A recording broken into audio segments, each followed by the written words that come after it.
Morning, everyone. We're just going to give it another 5, 10, 15 seconds.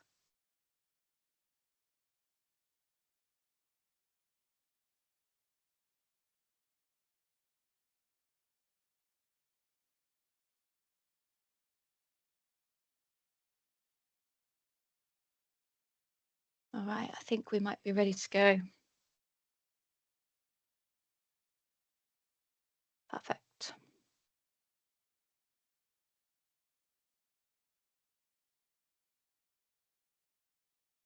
Okay. Good morning, humans. My name's Harriet Robbins. I'm a product manager at Giacom and I specialize in cybersecurity. So thanks for joining us this morning for this showdown, which is, of course, humans versus hackers. So I'm going to ask that you remain muted. You can use the chat or the Q&A functions to ask any questions or share any comments. You're also welcome, if you'd like to share any of your own experiences around hackers, because I think we've all got a story or two, and we don't shame here. So we're going to be sharing these slides in the recording following the webinar. But if you're not a human, now is a good time to leave because we've got a showdown. So just before we jump in, I wondered if I could interest anyone in a deal. We've got a hacker for hire, very reputable guy, extensive CV, which is highly encrypted. You can launch this guy at your victim for only $250 per job. Or maybe ransomware as a service is more your sort of thing. For a down payment of $70 plus 30% of the takings, you don't need to create your own ransomware. You can outsource it through this guy. Maybe spear phishing is more your kind of thing. Got a victim in mind, but maybe can't be bothered to launch the campaign of terror amongst them.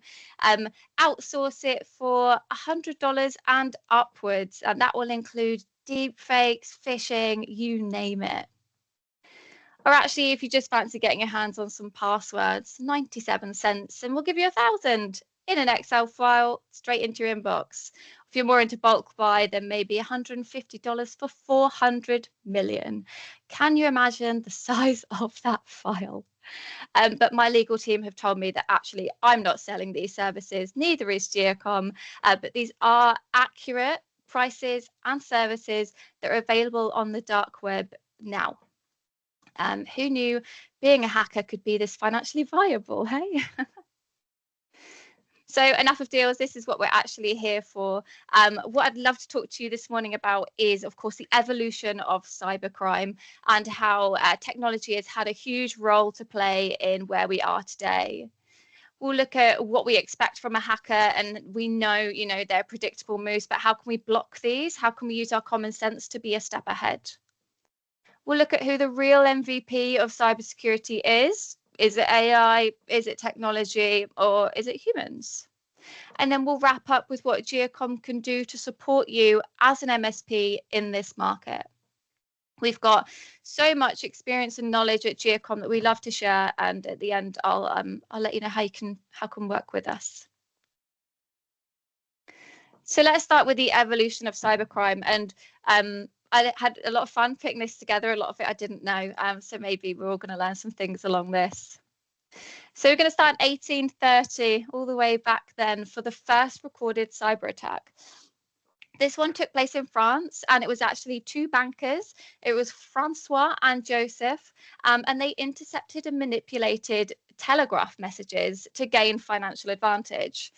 So they exploited a vulnerability in the SHAP telegraph system so they could receive stock market information ahead of others. And this very, very early form of cyber attack demonstrated the potential for technology to be used for illicit and illegal means. And we're going to jump forward a little bit, only 140 years, into the 1970s, 1971 to be precise. And this was actually the first computer virus. So this was called the Creeper virus, and it was created by a guy called Bob Thomas. And it was actually the first self-replicating program. So this virus moved between computers on the ARPANET, which is a Pentagon-funded closed network system, and it displayed the message, "I'm a creeper, catch me if you can." And it's funny, it's not funny, but this was actually a research experiment. So I do wonder how Bob Thomas feels about this, accidentally creating the first virus. But the good thing that came out of this was the first antivirus program, which was called Reaper, became available. And then we're going to move into the 80s. 1988, we have the Morris worm. This was one of the first worms distributed via the internet, and it actually infected around 10% of the internet. And if you think about 10% of the internet today versus the 80s, very, very different, but still 10% is incredible. So this caused significant disruption and highlighted vulnerabilities in network security.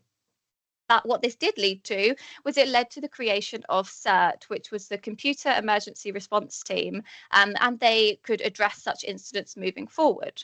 And CERT, of course, are still going today, so that's pretty cool. Into the 90s, and we have the height of the Nigerian prince. I think we all saw this in the 90s, and even, as recent as last week, where, of course, a Nigerian prince has lots of money tied up that they can't access. They need you to send them a bit of money to help them. And, of course, they're going to pay you back tenfold.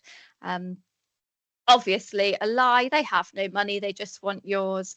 But what this did do is it became really quickly widespread, and it ultimately triggered a wider awareness about the use of emails for fraud, and started that user awareness kind of thought. We move into the 2000s. We had the I love you virus. This one was actually another worm, and it was spread via email with the subject line of I love you. It infected millions and millions of computers worldwide, and it's estimated the damages associated with this virus sit at around $10 billion, billion with a B. The attack further highlighted the importance of email security and improved antivirus software, and again made us more aware of vulnerabilities via email. So that user awareness piece is starting to really, really become important. We're then into the 2010s. We had the WannaCry attack, which absolutely made us want to cry. Our closest to home victim to this was, of course, the NHS, and over 200,000 computers were affected worldwide in over 150 companies. So, countries, sorry. So, really, really big impact. And what they did was they encrypted data and they demanded ransom via Bitcoin. So this disruption onto just the NHS, as one of the many, many victims, was huge. Waiting times are bad enough without, viruses thrown into the mix. But this was all possible due to out-of-date software and a lack of patching.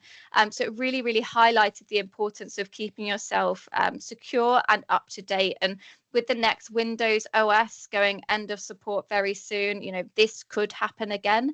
If you have customers resistant to keeping themselves up to date, then this is a great example of how things can go wrong. But also in the 2010s, we had the Cloud Hopper attack, and this was by a Chinese known group called APT10, and this was attack on MSPs. So the information that you guys as MSPs and us as distribution hold is obviously huge, and it's so sensitive. So there was sadly, spear phishing and malware campaigns that led to compromised data through numerous global companies. So it really highlighted the risks associated with cloud services. So we, collective we, carry the responsibility to protect our partners and our customers. And now we're in the 2020s, here and now. AI has, of course, entered the chat, and wow, hasn't it given us all a leg up? So AI has become a non-negotiable tool for hackers, but also on the defense. And we can sit back and we can watch AI attack AI and defend against AI without any human interventions. But now more than ever, it is having the right tools and the right attitude to cybersecurity, which is going to help us win. So AI brings many challenges, but it also means we have improved threat detection and we have quicker response times for dealing with cyber threats. So sticking with AI, and we can look at how AI and other technology has kind of advanced us to where we are now. And if we look back at what you might have needed to have in your arsenal, say 40, 50 years ago, it's very, very different to how it looks today. So the likelihood is that you would probably need to be quite high intelligence in order to script and create malware or a virus. You'd probably need to be capable of computer programming, because even today, that's not an everyday, every person kind of skill. And back then, certainly not. So you probably would have had to have, like I say, a higher intelligence.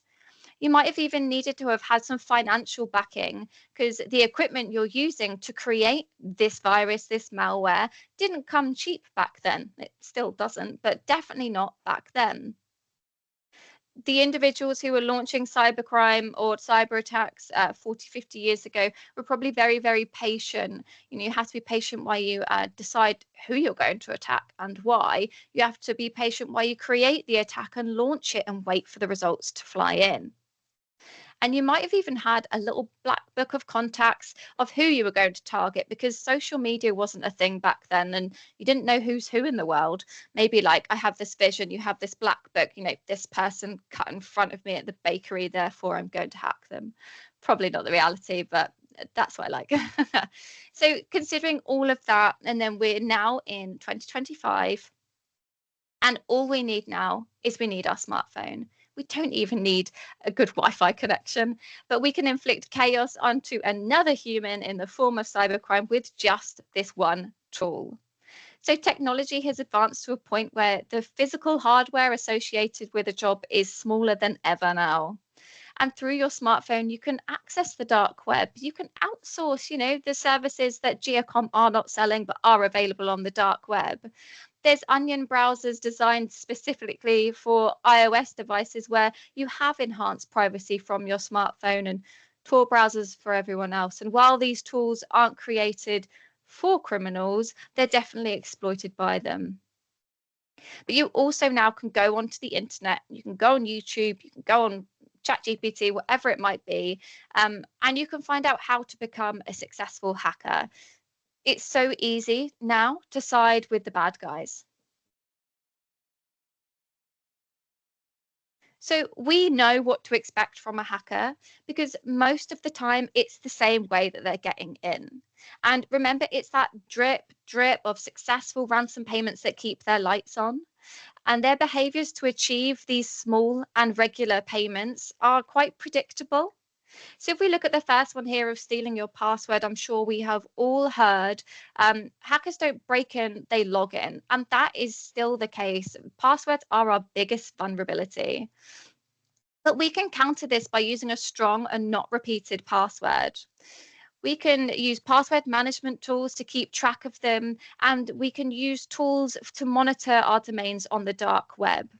There's some really, really cool things where you can literally be notified through a notification of someone using your company domain has been breached on the dark web. Identify who they are, set them a password reset request immediately. And it's that simple. And you can monitor domains on behalf of your customers as well. But passwords, while they are annoying, they are frustrating, just having strong, not repeated passwords does us such a favor. It is very, very easy to be hacked. If we think about, I can get 400 million passwords for $150. It is not so easy to recover losses and regain confidence from customers. So a few years ago, I was hacked, which, hilarious, work in cybersecurity. But I was working with the NHS on a contract, and the lady I'd been speaking to sent me an email with a link to SharePoint, and it was like a tender review document. And I looked at it and I thought, not sure. But what I did was I emailed her and I said, is this legit? And she responded, she said, yep, go for it. So I followed the link, I logged in, and immediately I was exposed. But I didn't know it straight away. What the hackers had done is put a rule on my inbox so that any emails with spam, hack, legit, anyone who was emailing me questioning the SharePoint that I was now sending from my account went straight into my deleted folder and marked as read. The hackers were responding on my behalf to say, yes, this is legit. Please put in your details. Please click the link. So It's crazy. But what I could have done is I could have hovered over that link and seen actually it wasn't taking me to a decent SharePoint site. It was taking me somewhere that looked a bit iffy. Tools as simple as spam filters could hopefully stop things like this landing in your inbox. And it's just being that step ahead. Just if it looks suspicious, it probably is. Just be safe, use common sense. And I was listening to a podcast at the weekend. I don't know if there's any Black Mirror fans in here. I love Black Mirror. But it's basically stories about technology and how it can change the lives of human beings. And the creator behind this is a guy called Charlie Brooker, and he must have a very warped mind because Black Mirror, it's on Netflix if you want to watch it, but some of them are like true horror stories, including technology. Some are romantic and some are just outright weird. But he was asked, this guy, Charlie Brooker, what technology are you most concerned about? And his answer was deep fakes, which I thought is very, very relevant to now. So he was saying that the line between reality and fiction is so blurred. So what we're doing is we're increasing our skepticism with what we're seeing online. And I mean, some of the deep fakes that I've seen are incredible. You cannot believe that they are fake. And that's not me, fanning over it. It's just a reality. It's very, very clever software. And we're now at a point where voice and video can be manipulated to do what we want and portray whoever we want.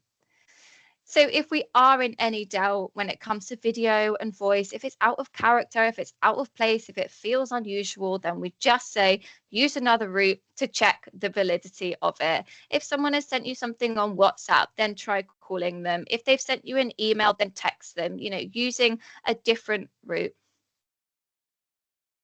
And hackers, ultimately they are still humans. They want an easy payday as much as we do. So they're looking for those small, quick wins. The small, quick wins aren't the ones that make the news because they're not sexy, they're not thrilling, there's no cool story behind it, but that is what keeps the lights on. So we need to prioritize protecting SMBs with tools such as MFA, which MFA is like so powerful and so low cost. I would recommend it for everyone. But also with things like security awareness training, find a good vendor that you can work with who can give you bite-sized courses. We can recommend some at Giacom, but you want information to stick. So if you can think of any of your customers who would be perceived as like this low-hanging fruit to hackers, now's the time to act. And it doesn't mean that let's go make them jump through budget hoops, because that, we know SMBs, they don't have budget to burn. But let's have strong strategic conversations with them. And I'll bring some recommendations to this soon.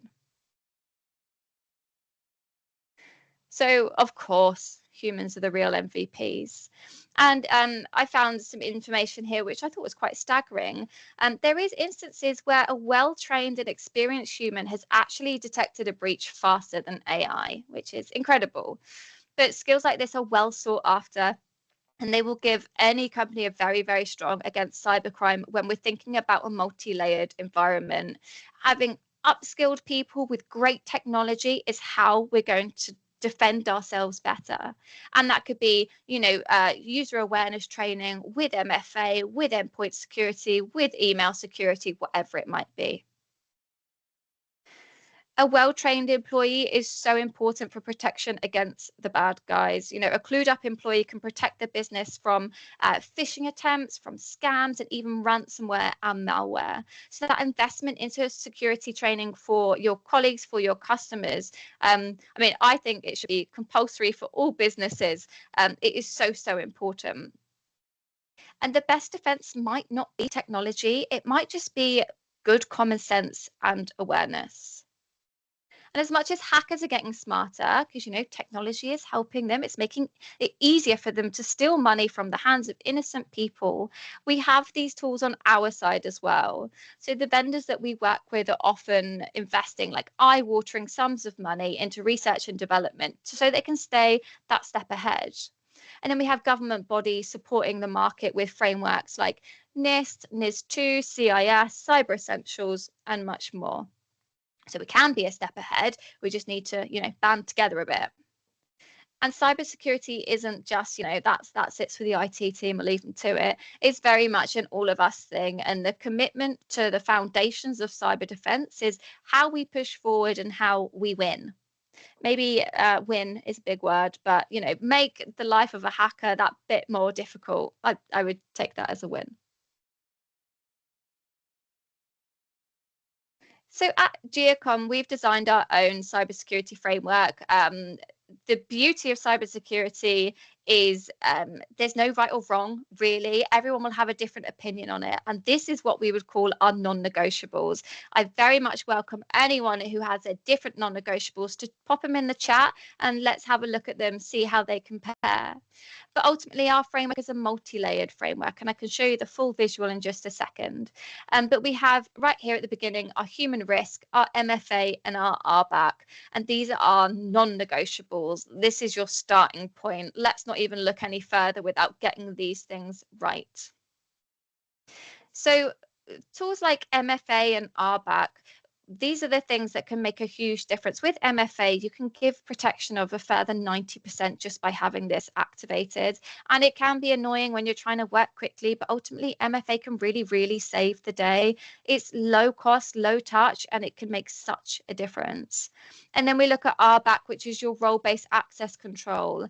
If you are to be breached, you want to make sure that the hacker who is in your environment can only go as far as that user can. So really, really good tools. While RBAC might be an admin job to get it set up, it's worth it in the long run. And these two tools, these are in your 365 business basic license. So we're not saying come and spend thousands of pounds to be secure. We're saying, what have you already got? What are you already paying for that we can enhance or we can set up correctly for you to protect you? And when you pair these two tools with human risk, so your dark web monitoring or your user awareness training, this is like if someone doesn't have any cybersecurity in place, doing these three things alone can have such an important impact. So obviously what we want to do is encourage people to explore bigger Microsoft packages. And as we move forward through our framework, which I'll show you in a second, that does bring benefits to working with Business Premium, because that then unlocks further tools. But anything that we're putting out into the market, we want to make sure it's wrapped with this continuous monitoring, reviewing, and adjusting. What we put into an environment today might not be relevant or correct in a week or 2 weeks time. It's just the pace of the market. So having something built into what we're taking to market, which allows us to continuously tweak where needed, is really, really important.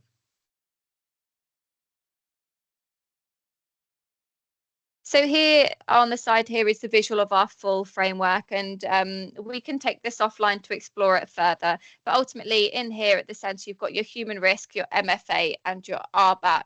And then you wrap around it this next layer of essential security. And then we wrap around enhanced security and elite security, finishing with, again, the continuous monitoring, reviewing, and adjusting.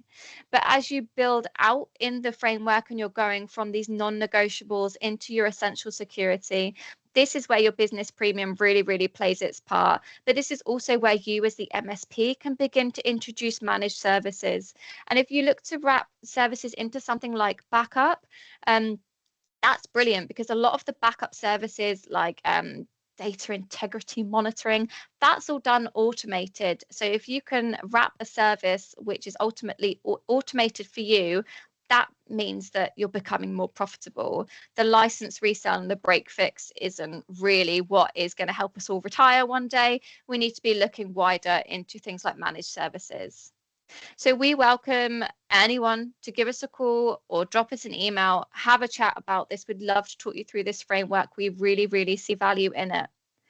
But what we've also got is we've got a cybersecurity business review.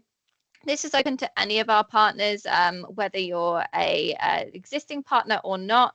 And this is where you can have a one-to-one sit down with one of our security specialists. We'll try and understand what you're looking to achieve with cybersecurity, why you're interested in it, where you are at on your journey at this moment. And then we'll really, really get to understand you And off the back of that, we'll come to you with a bespoke go-to-market plan. We can suggest whether you need to work with different vendors. We can look at whether we can come in and train your sales teams with call-out days or maybe a lunch and learn. We can bring pizzas into the office and just skill up your sales teams. But we're definitely there to support you on your cybersecurity journey, whether you are right at the beginning or, probably ahead of us. So please reach out to us to explore that further. And you can either do that through the cybersecurity@giacom.com, which goes to our full team, or you can reach out to me directly if you want to discuss anything in particular. That's my email address, and you're welcome to speak to me. So you might have stepped into this webinar thinking that you are Team Human, but maybe unknowingly we might slightly be on Team Hacker. Maybe we're making it too easy for them. So hopefully there was some information shared within this which was useful for you. Maybe it made you stop and think, go, oh, okay, it's actually really, really cheap to buy these services on the dark web. Am I making sure that passwords are protected correctly? So our greatest weakness in the market is, of course, ignorance. Like, this is relevant to you, it's relevant to me, it's relevant to our businesses and our customers. And human behavior is something you can change without really breaking the bank, just having that good common sense, that good awareness. And if you had a customer come to mind who, when I said low-hanging fruit for hackers, if you had someone, and I'm sure you probably did, like, oh, that's so-and-so down the road, that they're low-hanging fruit, make them your target. If they're going to be the hacker's target, make them yours too. Upskill them, protect them, and educate them. And easier said than done sometimes, but really, really worth it. A breach for your customer is bad for you and it's bad for us. So I'm just going to check and see if we have any questions.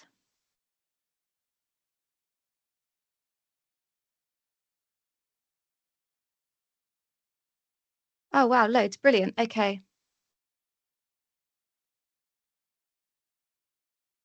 Yes, the slide deck will be made available. First virus was Brain in 1986. Oh, I'll check it out. Maybe. Darknet Diaries. Oh, there's another really good podcast. Yeah, so the podcast I was listening to was actually called The News Agent. So it's not related to anything to do with this. They just happen to be speaking to Charlie Brooker, but always up for a good recommendation. So Darknet Diaries, I'll have a look. I'll check it out. Matt, you're using uSecure. Good to have other recommendations.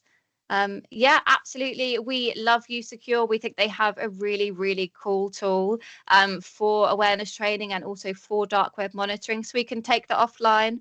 Why don't you drop me an email with my details on the screen, and then we can have a conversation about the wider portfolio.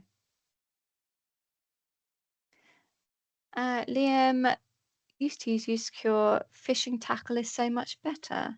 Okay. I'll have a look at it. You've got quite a lot of likes on that one, so that might be a good tool for us to explore, Liam. Thank you for sharing that. I'm just going to jump into the Q&A of what products do you recommend for user awareness. So we do have 3 vendors that we work with. We work with uSecure, and they, like I say, have really, really cool tools, and they're just really great people to work with. We have tools from OpenText Cybersecurity. You might know them as Webroot. Again, a huge library of templates that you can use, and really nice to work with as well. And obviously Acronis, they're newest into our portfolio for user awareness. Acronis are great because they offer so much under a single portal, so definitely worth exploring that too. So I think, we've got a thumbs down on phishing tackle. We'll have to look into that. I think that's it for today. I hope that you had something to take away from this. Please reach out to us if you want to discuss it any further. What we are doing is we're trying to increase our sort of messaging to the market this year. Our next webinar, we're going to be talking about how the key to cybersecurity could be in your inbox. So we'll be looking at email security in particular, what sort of the lay of the land is, and what our in-house specialists recommend that MSPs be spending their time and spending their money on in the year ahead. So keep an eye out for that. It will be on the follow-up to this webinar later on today. But that's it from me. Thank you, everyone. I hope you all have sunshine where you are and enjoy the rest of your day.